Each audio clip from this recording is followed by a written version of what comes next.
नमस्कार दोस्तों, आप सभी का स्वागत है आपके अपने YouTube channel Ashok Chawla education app पर। दोस्तों, आज हम जिस लेसन प्लान के साथ मिल रहे हैं वो है साइंस का लेसन प्लान यानी विज्ञान की पाठ्य योजना, और जिसका प्रकरण टॉपिक या शीर्षक जो भी आप कहें वो है पौधे के बाग। यानी जो सामान्य पौधा होता है उसके कितने भागों में डिवाइडेशन है, कौन कौन से उसके भाग होते हैं, उसके बारे में संपूर्ण हम चर्चा करने वाले हैं। तो दोस्तों, आज की पाठ्य योजना स्टार्ट करने से पहले मैं सामान्य बात आपके साथ कर लेता हूँ। वो ये है कि हमारे चैनल पर आपको चाहे वो साइंस से रिलेटेड हो या फिर अन्य किसी भी विषय से रिलेटेड हो, आपको लेसन प्लान देखने को मिल जाएंगे। हमारी प्लेलिस्ट जैसे आप चेक करते हो वहाँ पे हर प्रकार के लेसन प्लान आपने को देखने को मिल जाते हैं, तो वहाँ से आप इजीली उनको देख के बना सकते हो।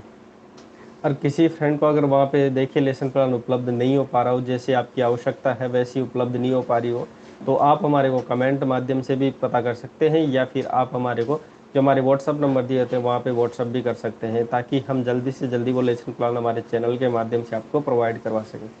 ठीक है, ये होगी बात अपनी। अब चलिए बिना किसी बात के पाठ्य योजना स्टार्ट करते हैं। आज का लेसन प्लान जो कि पौधे के बाग से संबंधित है, ये साइंस का लेसन प्लान है। तो सबसे पहले देखिए, पाठ्य योजना जब भी हम किसी कक्षा में जाके एक्सप्लेन करते हैं तो सबसे पहले हम कक्षा में ब्लैक बोर्ड स्किल दिखाते हैं, यानी जो आपका श्यामपट्ट कौशल है उसको दिखाना होता है, जिसमें आप सबसे पहले विद्यालय का नाम, कक्षा, कालांश, विषय, दिनांक, दिवस, अवधि, ये सभी चीज़ें आपको लिखनी होती है ब्लैक बोर्ड पर। ये सामान्य बात है, आप सबको पता होनी चाहिए। उसके बाद देखिए प्रकरण है। प्रकरण उस समय आप नहीं लिख सकते, प्रकरण आप तब लिखते हो वहाँ पे जब आप प्रस्तावना के बाद उद्देश्य कथन करते हो, तब ये चीज़ लिखते हो, उससे पहले नहीं लिखते हैं। किसी भी पाठ्य योजना को पढ़ाते समय उसके उद्देश्य को विशेष ध्यान में रखा जाए, और ये उद्देश्य दो प्रकार के होते हैं, एक सामान्य उद्देश्य, एक विशिष्ट उद्देश्य। देखिए, जो सामान्य उद्देश्य होते हैं हमारे विषय से संबंधित होते हैं, जैसे आज का हमारा विषय है विज्ञान, यानी विज्ञान से रिलेटेड जो भी उद्देश्य होंगे वो हमारे कैसे उद्देश्य होंगे, सामान्य। जिसमें पहला देखें, छात्रों में विज्ञान विषय के प्रति रुचि उत्पन्न करना, वैज्ञानिकता का बच्चों में विकास करना, और डूइंग बाय लर्निंग यानी करके सीखने पर बल देना, यानी प्रैक्टिकल माध्यम से बच्चों को सिखाना, निरीक्षण एवं तर्क शक्ति का बच्चे का विकास करना, एवं चारों कौशलों का विकास करना। सुनना, बोलना, पढ़ना, लिखना, ये चार कौशल आपको अच्छे से पता होने चाहिए। इन चारों कौशलों का विकास करना ये सामान्य उद्देश्य के अंतर्गत आता है। चलिए बात करते हैं उसके बाद विशिष्ट उद्देश्य। विशिष्ट उद्देश्य हमारे टॉपिक से कह दो या रिलेटेड, या फिर प्रकरण से संबंधित कह दो, या फिर आपके शीर्षक से संबंधित कह दो, तो वो सभी उद्देश्य क्या कहलाते हैं, विशिष्ट उद्देश्य कहलाते हैं। जिसमें देखिए, छात्रों को पौधे के विभिन्न भागों का ज्ञान कराना, पौधे के महत्व को समझाना, पौधे के प्रकार कितने होते हैं उनको समझाना, एवं पौधों को दैनिक जीवन में क्या उपयोग है, यानी जो हम पेड़ पौधे आसपास का वातावरण है उसका संबंधित हमारे दैनिक जीवन में क्या उपयोगिता है उसको समझाना। उसके बाद देखिए अगला बिंदु है सहायक सामग्री यानी टीचिंग एड।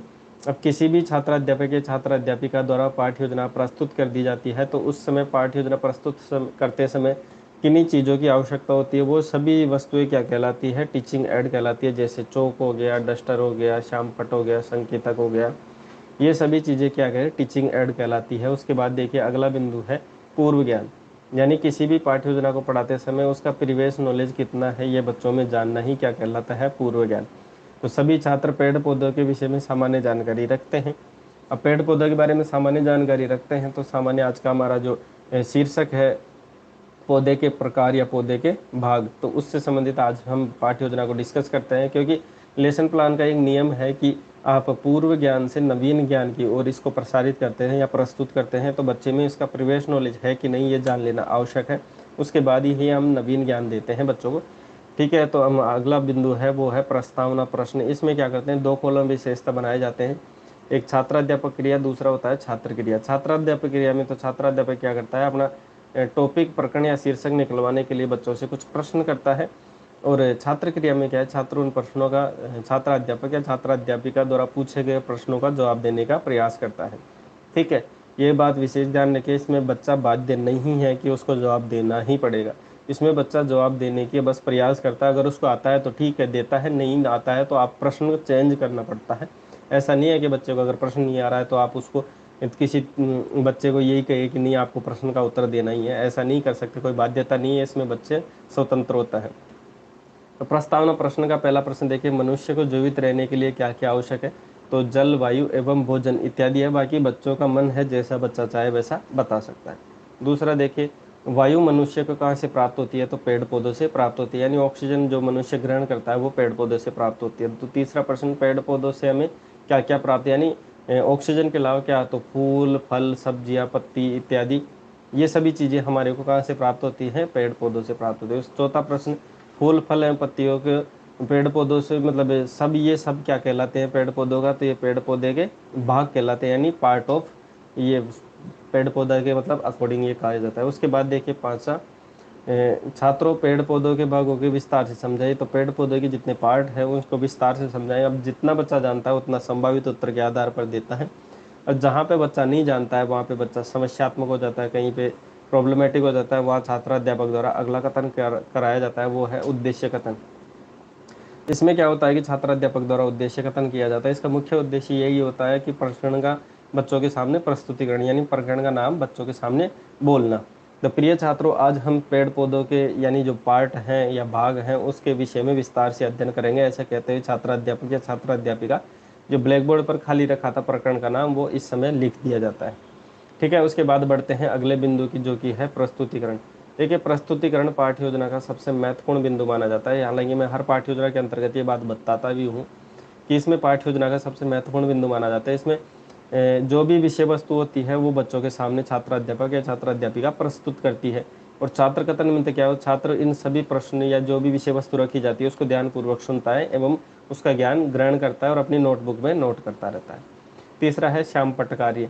इसमें क्या होता है, छात्र अध्यापक द्वारा जो विषय वस्तु पढ़ाई जाती है उसमें से अगर कोई मुख्य बिंदु आता है नोट करने योग्य, तो यहाँ पे छात्र अध्यापक क्या करता है, बच्चों के सामने ब्लैक बोर्ड पर ये चीजें मुख्य बिंदु लिखता रहता है।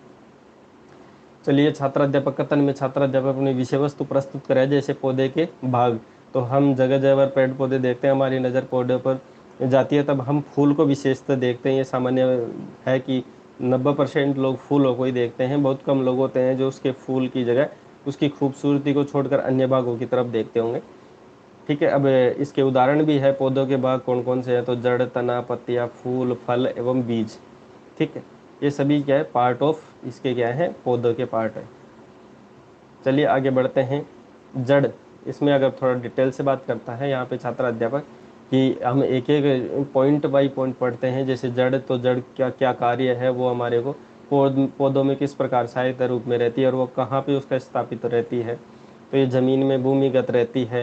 ये सभी चीज़ें डिटेल्स मैंने यहाँ बता रखी है। ठीक है, पाठ्य योजना ज़्यादा लंबी ना हो इसलिए मैं शॉर्ट में बता देता हूँ कि ये सभी चीज़ें आपको एक एक चीज़ों का पार्ट यहाँ पे डिस्कस करना है बच्चों के सामने। जो भी मुख्य बिंदु आपको लगता है वो यहाँ पे श्याम पटकार्य में लिखना होता है। जैसे तना के बारे में यहाँ लिखा गया है, उसके बाद पत्तों के बारे में लिखा गया है, उसके बाद फूल के बारे में लिखा गया है, आगे फल के बारे में लिखा गया है और अंतिम रूप से बीज के बारे में भी यहाँ पे लिखा है। तो बीज एक छोटा सा एवं कठोर हिस्सा होता है, इससे नया पौधा उत्पन्न करने की क्षमता होती है। ठीक है, इसके बाद बढ़ते हैं अगले बिंदु की, जो कि बोध प्रश्न एवं पुनरावृत्ति प्रश्न। इसमें क्या होता है, छात्र अध्यापक द्वारा जो विषय वस्तु प्रस्तुत कर दी जाती है उसमें से बच्चे का कितना समझ पाया, बच्चों में कितना ज्ञान हो पाया, ये जानने के लिए कुछ प्रश्न किए जाते हैं। जिसमें पहला प्रश्न देखिए, पौधों के भागों के नाम बताइए। तो फल फूल जड़ बीज पत्ती इत्यादि बच्चा पढ़ चुका है, ये बच्चा जवाब देता है। दूसरा, फूल का मुख्य कार्य क्या होता है, प्रजनन करना एवं फूलों के आकार में भिन्नता किस प्रकार निर्भर करती है, तो बीजों पर निर्भर करती है। उसका अगर बीज भिन्न होता है तो उसके फूलों का आकार भी भिन्न होता है। ठीक है, उसके बाद मूल्यांकन प्रश्न की अगर बात करें तो देखिए, मूल्यांकन प्रश्न ऐसे प्रश्न होते हैं जिसमें बच्चे का आकलन करने के लिए प्रश्न किए जाते हैं। ये संपूर्ण विषय वस्तु को आधार मानकर प्रश्न बनाए जाते हैं, क्योंकि संपूर्ण विषय वस्तु बच्चों को पढ़ा दी जाती है, तो उस पूरी विषय वस्तु में से बच्चे को कितना ज्ञान हुआ है ये जानने के लिए प्रश्न किए। जिसमें पहला प्रश्न देखिए, जड़ का मुख्य कार्य क्या है, तो मिट्टी में जल व खनिजों का अवशोषण करना एवं आगे पौधे को ये प्रसारित करना। दूसरा, तना कैसे कार्य करता है, तो ये नलसाजी प्रणाली के तहत ये कार्य करता है। तीसरा देखिए, फ्लोरोफिल पौधे के किस भाग में पाया जाता है, तो पत्तों के अंतर्गत फ्लोरोफिल पाया जाता है। चौथा प्रश्न देखिए, फूल की सुगंध किस पर निर्भर करती है, तो पौधे पर निर्भर करती है, अगर जैसा पौधा होगा वो वैसी ही सुगंध देता है। उसके बाद अंतिम प्रश्न देखिए, नया पौधा किससे बनता है, तो आपने पढ़ा था कि बीज से, बीज होता है वो नए पौधे का निर्माण करता है। उसके बाद देखिए हमारा अंतिम बिंदु या फिर अंतिम जो हमारा टॉपिक है वो है गृह कार्य, यानी होमवर्क या फिर होम असाइनमेंट, आप अन्य नामों से इसको जानते हो। इसमें क्या होता है कि मुख्यतः ऐसा प्रश्न एक रखा जाता है, इसमें चाहे तो आप 2-3 प्रश्न भी रख सकते हैं। अगर एक प्रश्न से अगर उत्तर आपका संभावित उत्तर हो रहा है इस पाठ्य योजना के अकॉर्डिंग, बच्चों का पूरे पाठ का रिवीजन हो रहा है, तो आप ऐसे प्रश्न को इसमें रख सकते हैं। तो देखिए इसमें प्रश्न है, सभी छात्र पौधे के भागों का संक्षिप्त विवरण लिखकर लेके आए। तो संपूर्ण इसमें पौधों से संबंधित पौधों के पार्ट के बारे में बात कर ली गई और पौधों के पार्ट से संबंधित संक्षिप्त विवरण भी बच्चा लिख के लेके आ रहा है। तो इससे संबंधित संपूर्ण चर्चा इसमें छात्र अध्यापक द्वारा बच्चों के माध्यम से करवाई जाती है और बच्चा इसमें क्या है कि संपूर्ण पाठ का रिवीजन भी हो जाता है बच्चे का। तो इसी के साथ दोस्तों आज की हमारी पाठ्यक्रम यहाँ पे समाप्त होती है। इसकी PDF की लिंक डिस्क्रिप्शन में आपको थोड़ी देर में देखने को मिल जाती है। और किसी बच्चे को कोई नया लेसन प्लान या नए किसी टॉपिक पर पाठ्य योजना चाहिए जो आपको यहाँ पे उपलब्ध नहीं हो पा रही हो, तो ये हमारे व्हाट्सअप नंबर है, यहाँ पे आप व्हाट्सअप कर सकते हैं। तो जल्दी से जल्दी हम वो लेसन प्लान बना के आपके चैनल के माध्यम से आपको प्रोवाइड करवा देते हैं। बाकी जो बच्चा नया है, हमारा चैनल अशोक चावला एजुकेशन अब बिना कहे सब्सक्राइब कर लीजिए, क्योंकि ऐसे ही नए वीडियो के साथ हम मिलते रहते हैं रोज़। चलिए आज के लिए इतना ही, मिलते हैं नेक्स्ट वीडियो में। वीडियो देखने के लिए आपका बहुत बहुत धन्यवाद।